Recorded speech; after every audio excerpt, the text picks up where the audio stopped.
justement, puisqu'on parle de vampires, eh bien c'est bientôt la Toussaint. Oui, c'est bientôt la Toussaint et donc le Figaro se met au diapason avec les artistes des ténèbres. Voyez le titre, des expositions effrayantes avec des démons comme ici un Méphisto par Delacroix ou encore des voyants, des médiums, le monde de l'ombre. Est-ce une conjonction astrale, s'amuse le journal, qui fait qu'il y a en ce moment plein d'expositions sur ce thème au Louvre.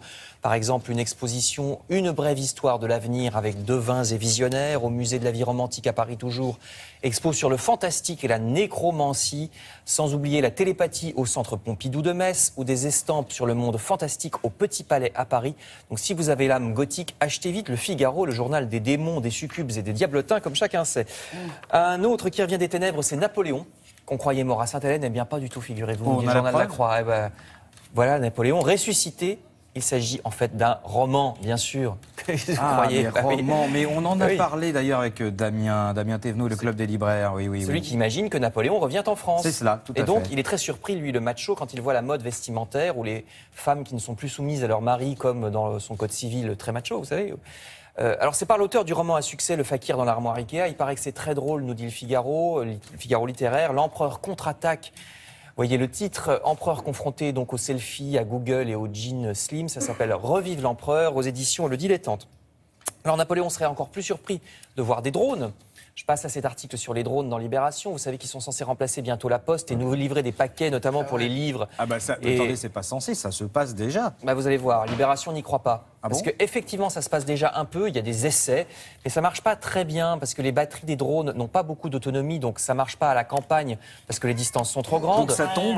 Non, bah, c'est-à-dire qu'on peut pas, ils peuvent pas aller loin, les distances sont trop grandes dans la campagne. Donc, ce serait pour la ville, mais en ville, ça sert pas à grand-chose puisque les villes sont déjà très desservies par tous les livreurs possibles et imaginables et pour moins cher, parce que ça coûte plutôt cher, plutôt que de mutualiser ce qu'on fait actuellement pour mettre tout dans la même camionnette. Et surtout, une fois arrivé chez vous, qu'est-ce qu'il fait le drone? Il dit pas bonjour. Il largue le paquet sur le paillasson. Il largue le paquet sur le paillasson, demande Libération. Il sonne. Si vous n'êtes pas là, qu'est-ce qu'il fait? Bon, bref. Il le laisse à la gardienne. Bah, oui, c'est ça. Bonjour, madame. Enfin, voyons, il le laisse à nos gens. Voilà. Vous avez raison. Libération, en tout cas, est sceptique et pense que c'est pas encore au point.